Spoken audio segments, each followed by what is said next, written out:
Sumbatan energi itu ada beberapa hal terkait dengan mode survive, terkait dengan luka masa lalu, terkait dengan rasa-rasa vibrasi force. Ini membuat medan elektromagnetik itu tidak enak.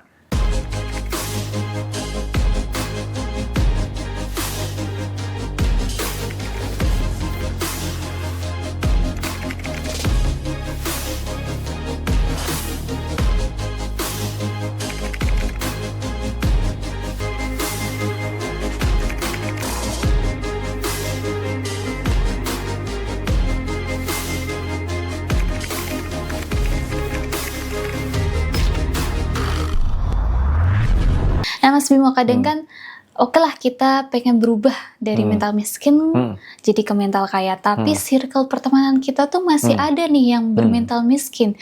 Gimana caranya konsisten untuk menjaga mental kaya? Oke, jadi gini, realita itu kan tergantung dari dalam diri.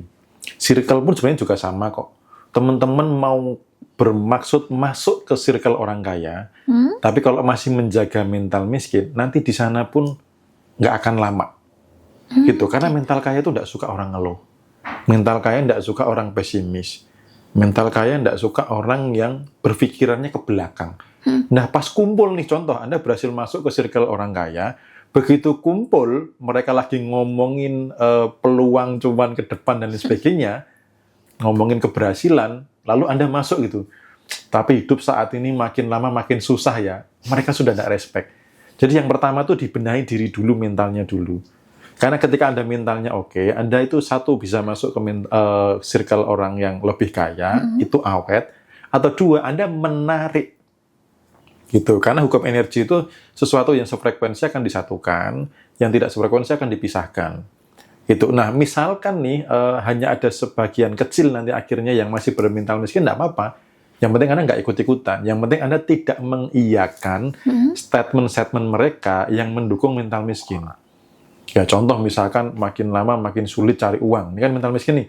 Jangan diiyakan gitu loh. Sebenarnya nggak juga sih. Kalau kita jeli lihat peluang, ya uang itu lebih mudah berdatangan. Tinggal kita mau lihat peluang enggak, mau mengerjakan peluang itu atau enggak, mau belajar hal baru atau enggak. Nah ini kan cara untuk menjaga diri gitu loh. Nah, kalau semua yang dikatakan, walaupun mungkin segelintir orang ini diiyakan, aduh, ya akhirnya kembali lagi, kita menjadi sama mentalnya dengan mereka, gitu. Oke, nah mungkin kalau misalnya teman-teman di sini yang sudah paham bahwasanya, oh saya masih bermental miskin nih, adakah mungkin e-book atau buku Mas Bimo yang mungkin bisa dibaca teman-teman, dipraktekkan, adakah kelas atau apa Mas Bimo? Ya, sementara itu buku Repent ini sebenarnya panduan orang untuk bermental kaya. Karena di sini kan garis besarnya kan kembali kepada SK kehidupan yang berkelimpahan ya. Dari bab 1 sampai akhir itu panduan harian gitu. Nah, kalau nanti secara spesifik kita akan buatkan satu e-book ya.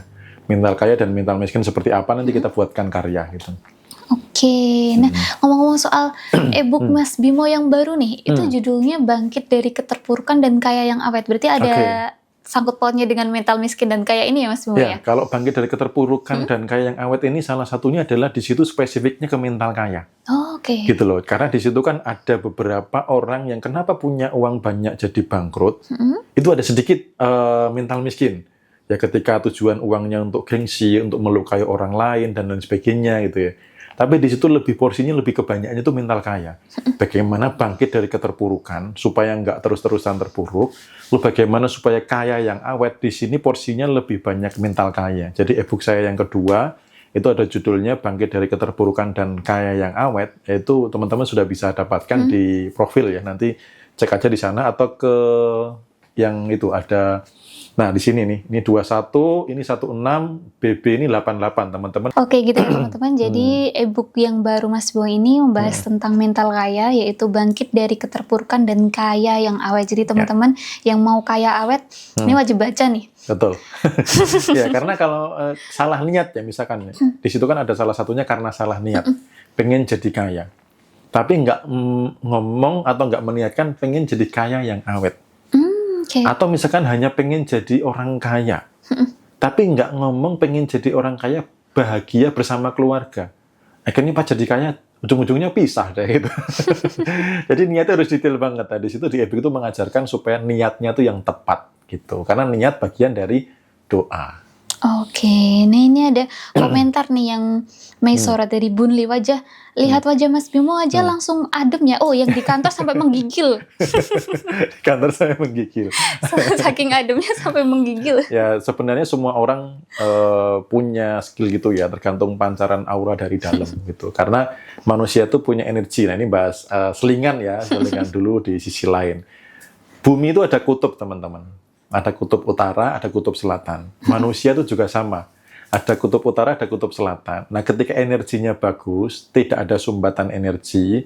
Sumbatan energi itu ada beberapa hal terkait dengan mode survive, terkait dengan luka masa lalu, terkait dengan rasa-rasa vibrasi force. Ini membuat medan elektromagnetik itu tidak enak. Pernah nggak ketemu orang, baru lihat pertama kali udah kayak pengen lempar sendal itu. Ya orang kok jelein banget sih gitu, kayak pengen lempar sendal, kayak sepatu pengen melayang gitu loh lihat mukanya itu. Atau pas lagi asik, lagi seru, begitu dia datang, langsung sunyi. Suasananya langsung jadi garing, langsung jadi nggak enak. Itu kan apa? Pembawaan aura.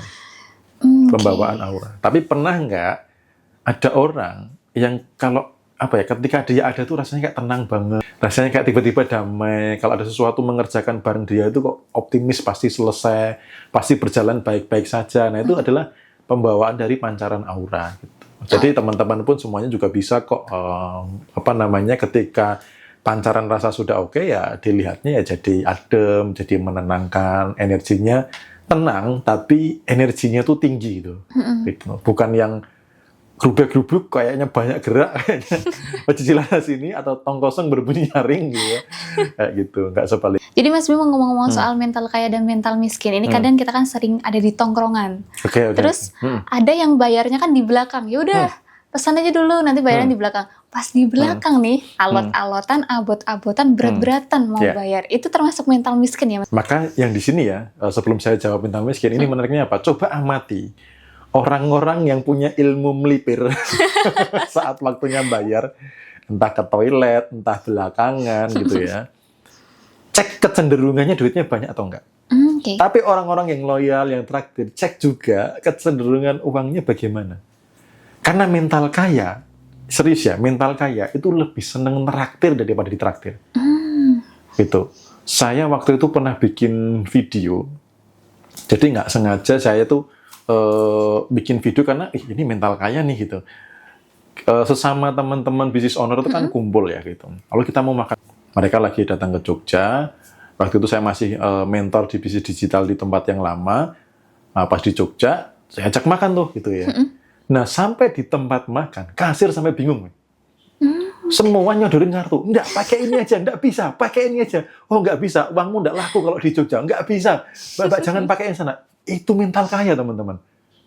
Paling seneng tuh neraktir gitu loh. Buru-buru neraktir. Jangan sampai aku dibayarin gitu loh. Itu mental kaya. Coba kalau kebalikannya. Om, kapan Om ditraktir lagi Om? Gitu kan. Gratis dong gitu. Apalagi kalau sama temen. Padahal sama temen katanya kan menghargai. Begitu beli ke teman, harga teman dong gitu. Padahal kalau teman lebih menghargai, harusnya kan harga teman itu lebih mahal ya. Iya, betul. Lebih tinggi lah gitu ya. Gitu. Nah, kadang kalau sama temen ngepresnya kayak itu, nah itu coba cek rezekinya ya.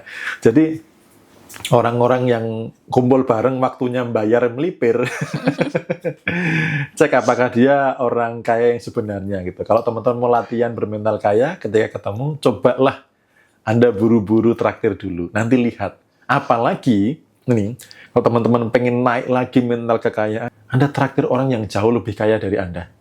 Saya pun pernah melakukan. Ya, jadi pada saat di Jakarta, saat itu ada panggilan ke ke kantor YT ya bersama teman-teman dari Jogja. Lalu saat itu Pak Mardigu ngajak ketemu gitu kan. Mas Bimo, bisa makan siang bareng? Oh bisa Pak gitu. Nah, habis itu pada kumpul, pada pesen gitu kan. Saya burak-burak ke toilet. Pak ke toilet dulu gitu. Karena kasirnya itu tempatnya nggak begitu kelihatan dengan yang duduk, akhirnya saya melipir ke tempat kasir. Semuanya berapa saya bayarin dulu. Begitu Pak Mardigu mau bayar, loh kok sudah dibayar? Siapa yang bayar gitu? Di situ tuh vibes diri naik gitu teman-teman. Oh pengusaha top ya kan? Saya traktir gitu loh. Nah itu teman-teman coba deh, traktir orang yang lebih kaya. Ada vibes mental kayanya pasti meningkat. Rasa kelimpahannya pasti meningkat. Bukan berarti ini saya mewakili orang kaya untuk minta traktiran ya, sorry enggak ya. Sorry, enggak ya gitu. Justru orang kaya itu kalau kumpul, mereka rebut, pakai ini aja, enggak, pakai ini aja. Nah itu kemarin saya ngeliatnya, iya ya pantesan mereka kaya-kaya gitu. Pada buru-buru bayar duluan gitu. Tapi kadang ada yang menggunakan kata ikhlas ya Mas Bimo. Alah yang penting kan ikhlas dia bayarin aku. Nah itu berarti masih Alasan, ikhlas apa? Alasan untuk membenarkan diri gitu. ada kelas di Jakarta nggak Mas? Nah ini udah ada 2 pertanyaan kelas di Jakarta. Belum ada. Sementara online dulu ya, sementara bisa online dulu. Jakarta belum ada. Oke, nah berarti terlalu banyak mikir-mikir bayarin temen ini juga termasuk mental miskin ya Mas Ya, Bimo, apalagi ya? sengaja menghindar, apalagi sengaja nyari gratisan. Contoh nih, kalau ketemu sama temen si A, pasti dibayarin makan, maka sengaja nemuin si A pas jam-jam makan. Berharap traktiran, ini mental miskin. Gitu ya, Oke, jadi hati-hati, gitu. mental kismin. Kayak gitu. Jadi walaupun teman Anda suka nraktir, bukan berarti Anda memanfaatkan, malah dia yang makin kaya, Anda yang tidak kaya-kaya gitu. Kalau bisa sesekali gantian. Ya walaupun mungkin misalkan nih pas makan gitu ya, dia mau nambah minum. Nah, buru-buru nih yang nambah minumnya bayarin lah gitu ya. Itu tetap bisa menaikkan vibes diri gitu. Oke, gitu. Nah, Mas Bimo ngomong-ngomong soal mental miskin, ini kan ada seputar mungkin kalau circle-nya sudah bermental kaya, tapi kita kadang sering minder nih. Mas aku tuh udah punya circle mental kaya nih, tapi kok rasa-rasanya aku malah jadi minder gitu. Itu gimana Mas cara mengatasinya? Ya, itu bisa dengan afirmasi, ya kan? Karena di situ kan biasanya ada belief system yang pesimis tadi ya, minder sehingga merasa tidak layak. Nah, itu bisa dengan afirmasi berulang-ulang bahwa saya layak kaya. Kemudian mengikuti habit rasa mereka. Orang kaya itu identik apa? Mudah syukur kan? Syukur, optimis, positive thinking. Nah, tadi kan merasa tidak layak ini kan negative thinking kan? Jadi merekayasa kecenderungannya berpikirnya memilih ke arah mikir negatif daripada ke arah mikir yang positif dan memberdayakan. Jadi teman-teman buatlah mirip menyerupai mereka, bukan harus selalu dari sisi tindakan. Maksudnya bisnisnya apa atau penghasilannya berapa. Tetapi coba rasa-rasa mereka yang dominan apa, ikuti dulu. Mulai dari mengiyakan kata-kata mereka. Gitu. Wah keren ya, ini peluang nih keren banget gitu ya. Optimis nih dari bisnis digital yang ini atau bisnis apa gitu ya, ini income meningkat. Wah iya nih ide yang menarik. Jadi mulai dari situ dulu. Mengiyakan, karena nanti sudah sering membaur, walaupun sepesimis apapun diri saat ini, akan keikut kok. Serius, akan keikut. Gitu. Karena saya pun juga ngalami, pertama kali saya ketemu orang kaya, saya punya traumatik gitu loh. Karena dulu saya dinasihati gini, jangan kumpul sama orang kaya, atau jangan berteman dengan orang kaya, atau jangan main dengan orang kaya. Nanti kalau ada barang yang hilang, kamu akan dituduh nyuri. Karena kamu anak orang miskin. Ini nasihat bapak saya dulu. Nah, maka ketika besar, saya itu ketemu dengan orang kaya pertama kali yang nyata, ya maksudnya bertatap muka dan berjabat tangan. Itu orang yang punya penghasilan kurang lebih saat itu 500 juta sebulan. Pengusaha asuransi. Pas jabat tangan, keringat dingin, gemeter, rasanya kayak ndak aman. Karena ada belief system yang tadi, di bawah itu, yang ndak oke dari kecil itu ya. Sehingga ketemu orang kaya ini rasanya kayak bahaya. Ada bahaya mengancam gitu loh. Termasuk waktu saya datang ke rumah orang kaya tersebut, waktu saya masuk rumah, itu saya gelisah gitu loh. Saya tengok kanan, tengok kiri, saya ndak nyaman. Jadi kayak memori waktu dinasihatin kalau ada barang hilang kamu disuruh nyuri, ini sudah ngendap di bawah sadar gitu loh. Tapi karena saya tahu bahwa saya perlu untuk mendekat dengan mereka, saya sedikit paksakan.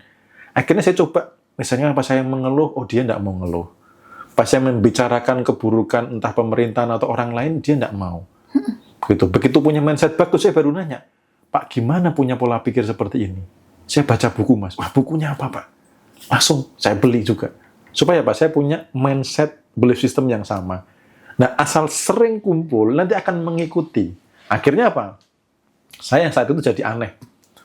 Karena saya belum resign saat itu, saya masih jadi karyawan, kan rata-rata nih, kebanyakan, tidak semuanya ya, kebanyakan karyawan kan kalau kumpul kan ngeluhin gaji, atau ngeluhin atasan, ngeluhin bawahan. Nah, saya mulai agak aneh gitu kan, kok diajak ngeluh susah nih Bimo nih gitu. Kok kalau supervisor kan dapat fasilitas mobil, kok di mobil ada buku pengembangan diri, kan aneh gitu. Itu nggak layaknya teman-teman habit yang lama gitu.